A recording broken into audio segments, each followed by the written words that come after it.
merci à tous d'être restés pour la dernière session. Donc, on va commencer cette présentation par Camille Genet, qui est chercheuse au CNRS à Bordeaux en sciences cognitives. Elle travaille à l'INSIA. Elle est passée par le PFL et l'INRIA et elle dirige maintenant des projets de recherche interdisciplinaires qui mixent informatique, psychologie et neurosciences. Et aujourd'hui, elle va nous parler de neurofeedback. Merci. Merci beaucoup. Oui, vous inquiétez pas, j'ai prévu de respecter le timing.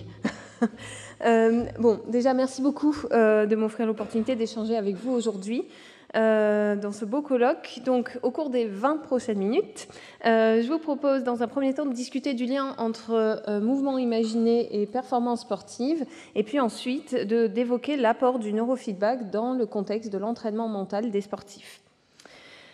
Donc, à l'approche des Jeux olympiques et paralympiques, on entend beaucoup parler de préparation mentale au travers d'articles de presse, de témoignages d'athlètes.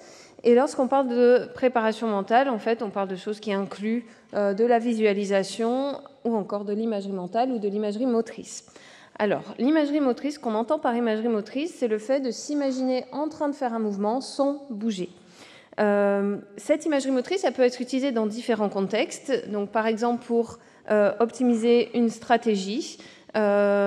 Si on parle de basket, optimiser un système, l'apprentissage d'un système au basket. Ça peut être pour améliorer la confiance en soi, pour perfectionner un geste moteur ou encore dans le cadre d'une rééducation fonctionnelle suite à une blessure. Cette imagerie, elle peut être aussi pratiquée de différentes manières. Donc, professeur Berthoz et professeur Chéron, on en parlait ce matin. Si on reste dans le cadre du basket et par exemple du dribble au basket, cette imagerie mentale, on peut la faire soit de manière visuelle, donc on s'imagine soi-même ou une tierce personne en train de faire le mouvement, à la troisième personne, donc une perspective allocentrique, à la première personne, on est recentré sur notre corps, ou bien, c'est une troisième manière de faire, de manière kinesthésique. Et c'est ça qui va nous intéresser particulièrement aujourd'hui. Quand on dit faire de l'imagerie kinesthésique, on parle de ressentir toutes les sensations qui sont liées à l'exécution du mouvement. Donc ça peut être la contraction des muscles, l'effort à exercer, etc. Ce qui est intéressant, c'est que selon la manière dont on fait cette imagerie motrice, on va avoir différents types de corrélats neurophysiologiques. Donc là, je vais vous montrer les corrélats de manière extrêmement schématique. On les a vus de manière plus détaillée ce matin, mais de manière très schématique. Une imagerie visuelle va principalement solliciter le cortex visuel au niveau occipital, alors que l'imagerie kinesthésique va solliciter aussi le cortex sensorimoteur, qui lui se situe à l'arrière du cortex frontal, notamment ici en vert. Donc vous l'aurez compris, selon le type d'imagerie que l'on va exercer, eh bien, on pourra atteindre des objectifs qui sont différents. Et donc pour le reste de cette présentation, je vous propose que l'on se concentre principalement sur l'imagerie motrice comme outil d'amélioration de la performance motrice et donc principalement sur l'imagerie kinesthésique. Alors pourquoi ce choix ? Eh bien, vous vous rappelez sûrement que, comme je viens de le dire, l'imagerie kinesthésique va solliciter le cortex sensorimoteur, qui est le cortex qui est aussi responsable des mouvements. Et donc, pour aller un petit peu plus loin, être un peu plus précis, en fait, il existe une équivalence neurofonctionnelle entre imagerie motrice et exécution motrice. Ces images-là d'IRM fonctionnelles, elles vous montrent sur la première ligne les activations cérébrales lors d'imagerie motrice, sur la seconde en violet ici lors de l'exécution de mouvement, et puis cette dernière ligne-là fait une comparaison entre les deux, et donc en bleu foncé, vous voyez toutes les aires qui sont activées de manière similaire lorsque l'on imagine ou que l'on fait un mouvement. Si l'on regarde maintenant des activations non plus métaboliques, enfin des corrélats non plus métaboliques, mais plutôt électriques issus de données EEG ou électrocorticographiques, on voit sur le schéma de gauche là-bas que lorsque l'on imagine un mouvement sur la ligne du haut, donc on imagine un mouvement en bas ou que l'on réalise un mouvement en haut, on a une désynchronisation, enfin on a une déflexion de l'activité, donc une diminution de la puissance du signal mesurée au niveau du scalp ou du cortex lors de l'imagination ou de l'exécution de mouvements des mains ou de la langue, par exemple. Cette déflexion, elle correspond, on l'a vu aussi ce matin, à une désynchronisation des neurones au niveau du cortex sensorimoteur pendant la phase d'imagerie qui est suivie lors de l'arrêt de l'imagerie par une synchronisation de ces mêmes neurones. Donc pour résumer, ce qu'on appelle l'équivalence neurofonctionnelle, c'est vraiment le fait qu'il y ait des réseaux similaires qui soient activés lorsqu'on imagine ou que l'on fait un mouvement. Donc à partir de ce constat, de nombreuses études ont été menées, notamment en sciences du sport, pour évaluer les gains potentiels liés à un entraînement à l'imagerie motrice, puisque si on a des activations cérébrales similaires, a priori, peut-être qu'on peut se servir de l'imagerie mentale pour améliorer des performances sportives. Donc je vais vous présenter 2 exemples, il en existe beaucoup, mais là on va, par souci contrainte temporelle, je vais vous en présenter 2. Donc dans ce premier graphique, vous voyez les résultats d'une étude dans laquelle on a 2 groupes qui réalisaient un pré-test et un post-test en développé couché, en musculation. Un groupe, le groupe en noir là, qui entre les deux faisait de l'imagerie motrice de développé couché, l'autre groupe contrôle qui n'en faisait pas. Ce que l'on voit avec ce graphe-là, c'est qu'on a une amélioration significative du groupe, notamment du groupe expérimental en post-test par rapport au pré-test, avec une interaction entre nos 2 facteurs. Deuxième exemple, ici c'est une étude que j'aime beaucoup sur le judo. Donc on a demandé à des judokas de faire des katas, donc des séquences de mouvements de judo, en pré-test, en post-test. Entre les deux, on a divisé les judokas en 3 groupes. Un groupe qui devait faire de l'imagerie motrice de ces katas de manière plus lente que ce qu'il faisait en réalité, un second groupe qui devait le faire de manière plus rapide, et un troisième groupe qui faisait de l'imagerie, qui faisait pas d'imagerie motrice du tout. Et qu'est-ce qu'on remarque? Eh bien, c'est que cette fois-ci, donc vous avez le pré-test en blanc et le post-test en noir pour chacun des groupes. Eh bien, là, vous avez le temps de réalisation. Le groupe qui faisait l'imagerie motrice rapide en post-test a réalisé les katas de manière plus rapide. Celui qui faisait de manière lente a, en post-test, ralenti son geste, alors que le groupe contrôle a légèrement modifié, mais de manière moins importante que les 2 autres groupes.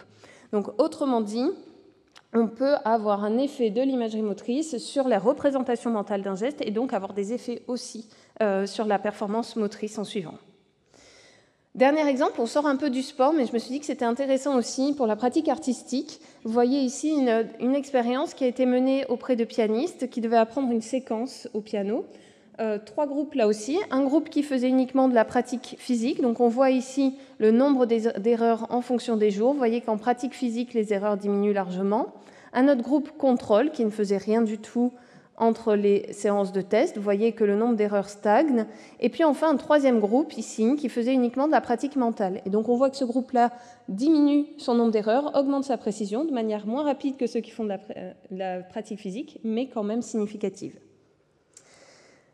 Donc globalement, on a vu là que l'imagerie motrice permettait potentiellement d'améliorer la vitesse, la force, la précision de mouvement et aussi d'autres choses, la souplesse notamment.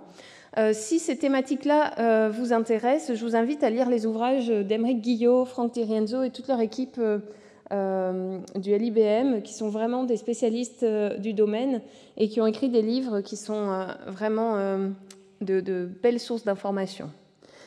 Donc, maintenant que l'on a parlé de ça, le titre de ma présentation, c'était imagerie motrice et entraînement sportif. Donc, voyons comment est-ce qu'on peut se servir de cette imagerie motrice pour entraîner les athlètes.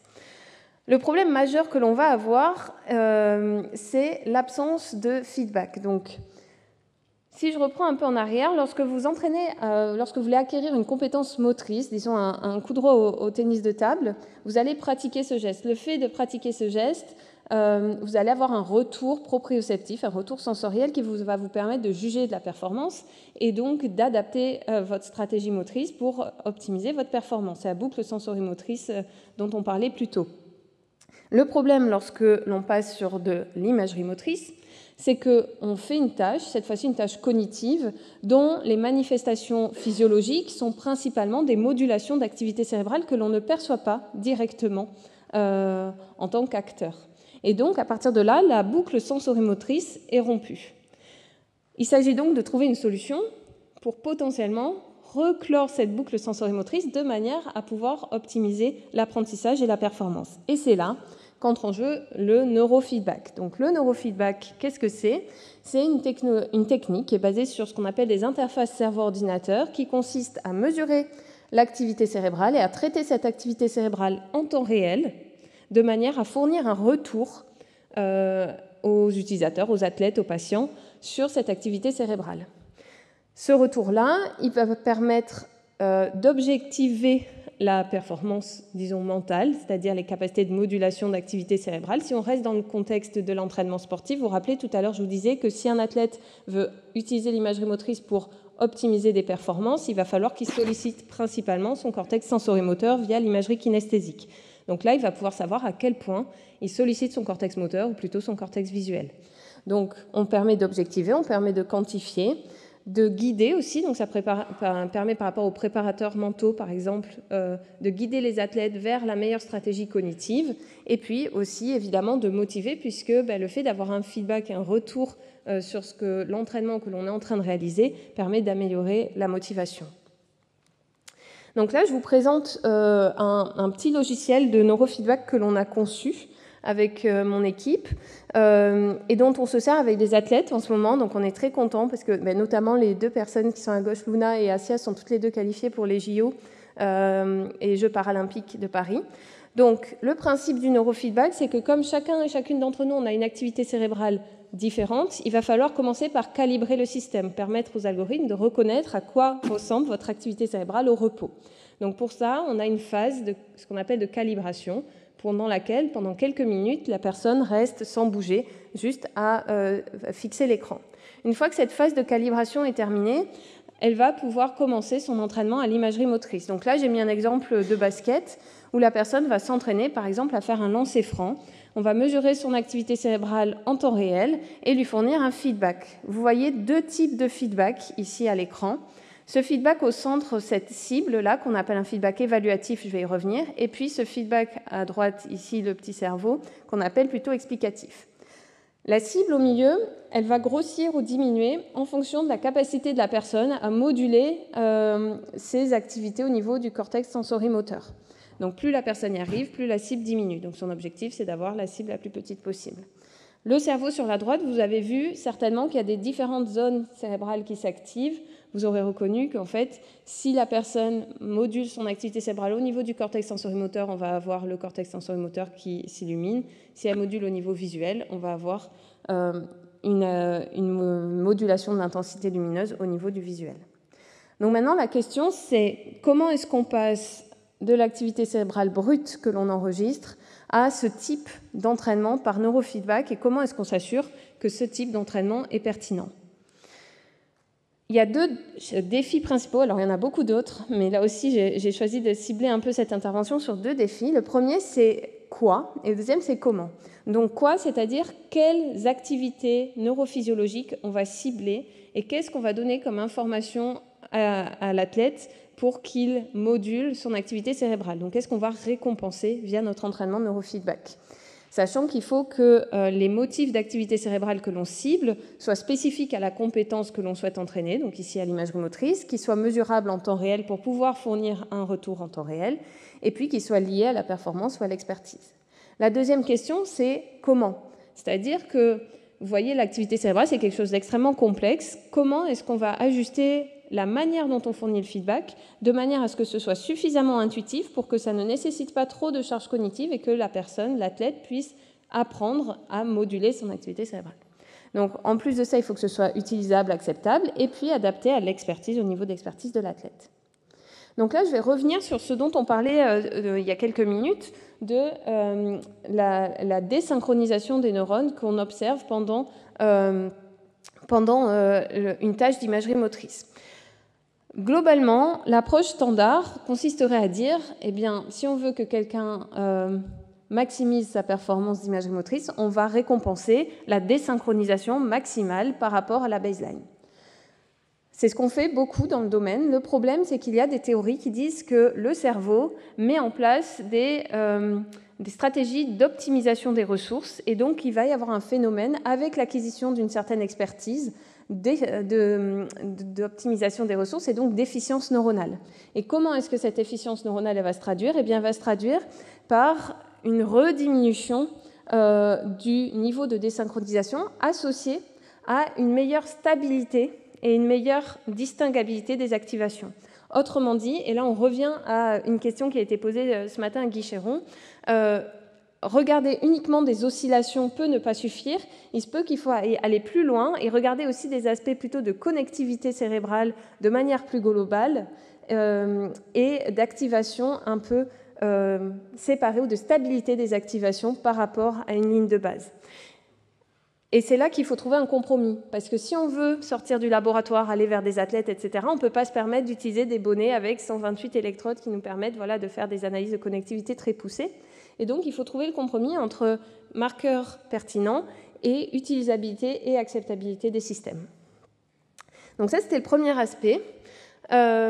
Juste, je vais vous présenter très rapidement les résultats d'une étude, puisqu'on a fait une étude avec 32 basketteurs, enfin 32 personnes, dont 16 basketteurs, dont le but était d'étudier est-ce que les experts ont une désynchronisation plus importante ou moins importante que les novices lorsqu'ils font une tâche d'imagerie mentale, et est-ce que cette modulation d'amplitude de désynchronisation dépend de la tâche exercée, est-ce qu'elle est manifeste uniquement quand le basketteur va faire une tâche dont il est expert, ici un lancer franc, ou bien est-ce que c'est une compétence transverse qui va aussi se retrouver lorsqu'il fait une tâche, disons, générique. Donc, on a fait une étude avec nos deux facteurs. Le groupe, on a comparé des experts et des novices, vous le voyez là. Les experts sont en vert, les novices en violet. Et puis, avec deux tâches, une tâche experte de lancer franc, une tâche simple de déplacement de boîte. Et ce que l'on voit, c'est que l'on a uniquement un effet de l'expertise, donc un effet du groupe. Autrement dit, on a nos experts qui désynchronisent plus pendant la tâche que nos novices. On a l'impression que cette désynchronisation elle est un petit peu plus prononcée au niveau du cortex sensorimoteur ici lors du lancer franc pour les basketteurs, mais ce n'est pas quelque chose qui est ressorti dans nos premières analyses neurophysiques. Donc c'est des résultats que l'on continue à exploiter à l'heure actuelle. La deuxième question, et je vais passer très rapidement, c'était comment est-ce qu'on détermine de la manière avec laquelle on fournit ce feedback aux athlètes. C'est une question qui est essentielle puisque le but, c'est que vraiment ce feedback leur soit utile pour apprendre et pas qu'il génère de la charge cognitive supplémentaire qui soit inutile. Dans l'exemple que je vous ai montré, on fournit deux types de feedback. Il se trouve que les données en éducation, en psychologie des apprentissages tendent à dire que chez un novice, on va plutôt favoriser du feedback explicatif de manière à l'aider à concevoir son modèle mental, à comprendre quand j'adopte telle stratégie, j'ai telle activation, etc. Et puis une fois que la personne a créé son modèle, sa représentation de la tâche, on n'aura plus besoin de ce feedback explicatif et donc on va aller plutôt vers l'évaluatif qui va donner une indication très précise de la performance de manière à affiner le niveau de performance. Donc, avec tout ça, on a présenté le neurofeedback sous un aspect sous lequel il peut être utile, qui est le neurofeedback comme outil pour objectiver la performance pendant un entraînement mental. Le neurofeedback peut être utilisé d'autres manières, et c'est avec ça que j'aimerais terminer ma présentation. Il peut être utilisé comme outil d'autorégulation d'activité cérébrale et aussi comme outil pour étudier des mécanismes neurophysiologique et donc pour de la recherche plus fondamentale. Donc d'abord, comme outil d'autorégulation, je vous ai mis ici un tableau qui n'est pas très lisible, mais qui représente en fait une des méta-analyses qui a été faite sur toutes les recherches, toutes les études publiées portant sur le neurofeedback pour la performance sportive. Ce qui est intéressant, c'est que dans toutes ces études, le neurofeedback a été utilisé comme moyen d'apprendre à autoréguler des activités cérébrales spécifiques. Donc en gros, on identifie une activité cérébrale qui est liée à une performance et puis on apprend pendant plusieurs sessions à la personne à autoréguler cette activité-là et ensuite on teste l'amélioration de ses performances sur le terrain. Ce que l'on voit ici, c'est ce petit losange-là qui montre que le neurofeedback a un effet positif significatif sur l'amélioration des performances et aussi sur la capacité des athlètes à moduler leur activité cérébrale.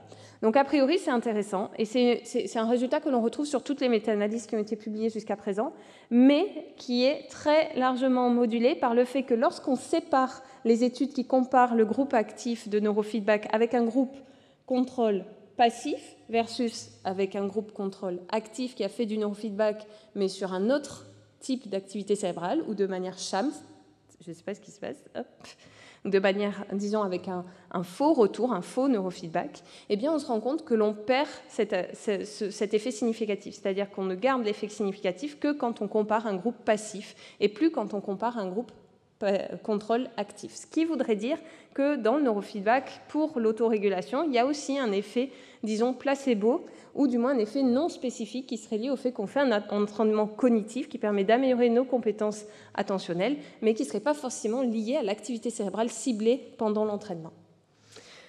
Je vais néanmoins vous parler d'un autre domaine, la rééducation fonctionnelle, dans laquelle le neurofeedback peut être utilisé. Donc on en parlait tout à l'heure, les personnes qui ont eu un AVC et qui, suite à un AVC, ont des séquelles motrices, vont faire de la rééducation motrice au cours de laquelle l'objectif va être de solliciter à nouveau leur cortex sensorimoteur pour récupérer sur le plan moteur. D'accord ? Il faut savoir que suite à un AVC, on a souvent ce qui s'appelle une réorganisation corticale avec des activités qui vont être de moins en moins latéralisées, disons. Et donc l'objectif, ça va être de cibler des activités cérébrales au niveau contralatéral, de manière à apprendre au patient à moduler ces activités-là pour favoriser sa récupération motrice. Donc là, je me suis inspirée d'une figure qui a été faite par Claire Dussart, qui est doctorante ici à l'ICM, à Paris, dans laquelle vous voyez la correspondance entre une désynchronisation au niveau du cortex sensorimoteur gauche, ici vous voyez cette désynchronisation au cours du temps, et le feedback que l'on fournit. Plus on a une forte désynchronisation, j'ai quasi fini, plus on a une forte désynchronisation, plus l'amplitude de la fermeture sera importante. Et donc ici vous voyez la vidéo de ce qu'on fait avec le patient en situation réelle, et donc c'est une étude qui est en cours. Dernière slide, le neurofeedback comme outil pour étudier des mécanismes fondamentaux. Et donc là, je voulais mettre en avant un projet qui est porté par Nathalie Georges, qui est juste là, qui s'appelle le projet Beta-Park, et qui part du constat que chez les patients parkinsoniens, la déplétion en dopamine va être associée à une diminution de la vélocité des mouvements.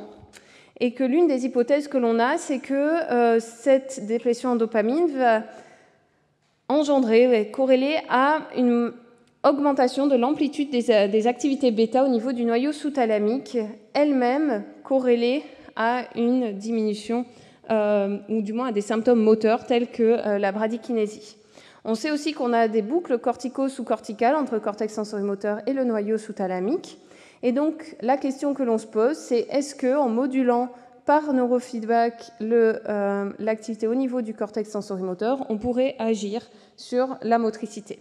Et donc, je vais vous présenter les études très rapidement qu'a faites Emeline Pierriot, qui est postdoctorante dans notre laboratoire, et donc qui s'est intéressée à ces questions. Et donc, ce qu'elle a fait, c'est qu'elle a utilisé le neurofeedback comme moyen de moduler l'activité corticale bêta, et ensuite d'évaluer l'impact sur la motricité. Donc Emeline, elle a utilisé le neurofeedback. Dès que les patients avaient réussi à diminuer leur activité bêta pendant 2 secondes, elle leur faisait faire une tâche motrice. Dans cette première étude, il fallait qu'ils serrent un dynamomètre.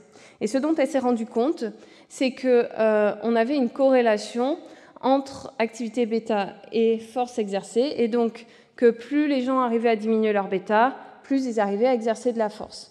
Donc, a priori, ça va dans le sens de ce que je vous présentais juste avant, l'activité bêta corrèle avec la vélocité du mouvement. Mais elle s'est dit, est-ce que c'est vraiment avec la vélocité du mouvement, ou est-ce que c'est quelque chose d'un petit peu différent? Et donc, elle a fait une deuxième étude, où cette fois-ci, elle a demandé aux gens aussi de diminuer leur bêta ou d'augmenter leur bêta, et en fait, elle a séparé en 2 sessions, 2 types de tâches, une tâche où ils devaient tapoter comme ça le plus rapidement possible, et l'autre où il devait le faire le plus lentement possible.